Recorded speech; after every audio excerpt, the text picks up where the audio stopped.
गटाचे आमदार संजय गायकवाड यांनी राहुल गांधींची जीप छाटण्यासाठी 11 लाख रुपयाचं बक्षीस जाहीर केले, काय सांगा? नाही, मुळात त्या विरोधकांकडून अर्थाचा अनर्थ करण्याचा प्रयत्न मोठ्या प्रमाणात होत आहे.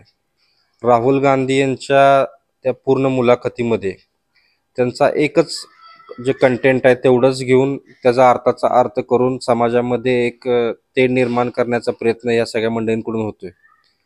आणि एक राहुलजींचं असं म्हणणं होतं की 50% जास्त देखील आरक्षण देण्याची आत्ता गरज आहे, तर ते दिलं पाहिजे, कास्ट सेन्सिक्स झाला पाहिजे.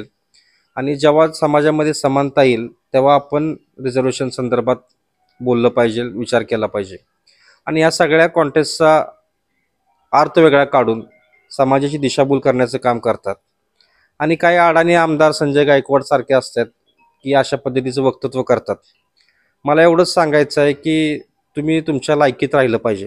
तुमची लायकी काय आहे, तुमची अवकात काय आहे, एवढ्यात राहून तुम्ही बोललं पाहिजे.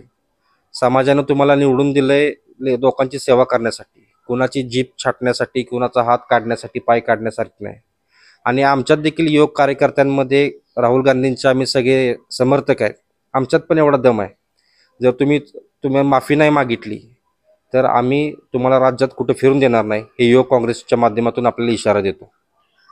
राहुल गांधी एका पक्षाचे महत्त्वाचे पदाधिकारी आहेत, त्याचबरोबर विरोधी पक्षनेते आहेत. त्यांच्याबाबत असं वक्तव्य केल्यानंतरही सत्ताधारी गृहमंत्री असतील किंवा काही त्यांच्याकडून काही ॲक्शन व्हावे असं काही वाटतं का? नाही, तुम्ही पाहिलं असेल या देशामध्ये अघोषित आणीबाणी सुरू आहे.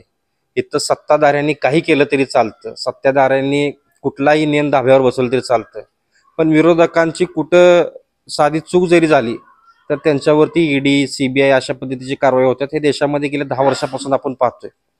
त्यामुळे सत्तेचा माज ह्या सगळ्यांना आलेला आहे. येणाऱ्या विधानसभेमध्ये त्यांचा माज महाराष्ट्रातील जनता नक्कीच उतरवणार आहे, आपल्या माध्यमातून सांगतो.